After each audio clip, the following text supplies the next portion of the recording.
Okay, after a rather long period of inactivity, we're back. Jesse and I have moved.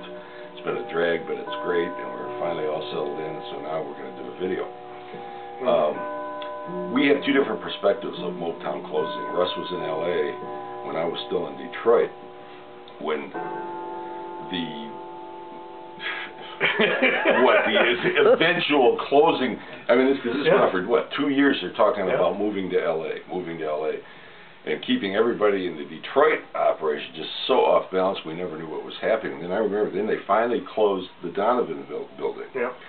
You were going there. I was already. I don't remember what happened. Because my office got moved from the Donovan, 5th floor of the Donovan building to Golden World. You were Golden World at the time, then, so you didn't really were there when they actually closed the Donovan. Then. But I don't remember I don't remember my stuff being moved. Huh. All I remember is the next thing I know, my office is in Golden World. Yeah.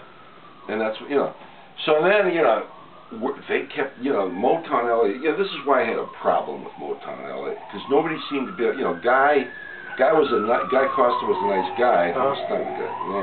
No, we didn't time it. Okay, but anyway, they kept making these promises. And they tell us, okay, you got a budget, because they wanted us to really ace out Golden World, And we'd get started on a project, and then they'd stop us. Well, we got to talk. Meanwhile, I'm there trying to keep the crew up. And I don't know what's going on. So finally it closed. So it ended. Let's hear Russ's version. Yeah, so this is my version. Okay, this is the real end. The real end of Motown, when Barry was going to sell Motown. There were rumors, going around that but you didn't really know what to think. Right. But then it happened. Right. And I remember Fran Hurd was the librarian. Yes. Incredible person. Yes. I'd say my book. Yeah. Because she's the most organized.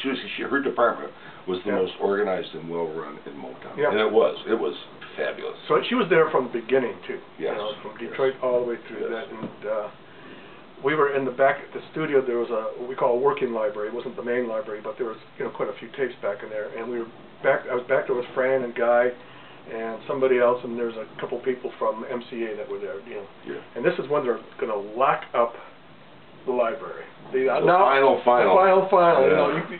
And when we were in the back there, the guy says, okay, now we're ready to lock it up. Yeah. And Fran goes, it just like hit her. Yeah. Like, that was it. That was it. And after all those years, she was with Motown, and those tapes that she babied, were not hers anymore. Right. Yeah. And she had them down. Boy, she had to play. I mean, she can find anything. Oh my God, she was amazing, amazing person. So then you were working in a studio across the street. We got I don't know what our time is. We're probably pushing 6 minutes here, man. Yeah.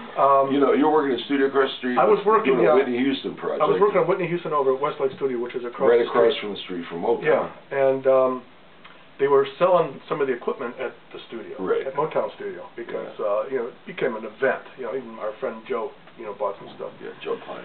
And that's a whole tape in itself. Then he got a good deal. Oh, by the way, Jesse's our camera person. Hey. I thought we left that behind in the other house. How you doing today, Jesse? I'm doing okay, but I think you need to wind it up, okay, probably. So anyway, yes. They had a news crew over there shooting this, people buying equipment from Motown, Right. And somebody told them that their ex-chief engineer from Motown was across the street working on Whitney Houston. Right. So they called me, and they came over and did an interview for me there. Right. The way the interview ended, as I recall, was that they asked me, "Well, I bet you have a lot of good stories that you could tell," and I says, "Yeah, but a lot of them I can't, go on the air with." Right. So, so I saw the newscast, and after they showed the video, they went back to the anchors, and the anchors were saying, "Yeah, I bet he's got some really juicy stories." Not going to be told. You won't hear them here. Or here. That's right. And then no lawyer knocking on my door. Well, we better read this. So if you want more details on Motown, you can read my book, The Road Through Motown, and Russ's book we're working on now, probably Motown in the Middle. Yeah, something like that, yeah. When we finish it, that'll come out, and he'll have some interesting things to say, I'm sure. Okay. Stop writing it, you know. So I was like, yeah, that looks pretty interesting. I did what? Yeah.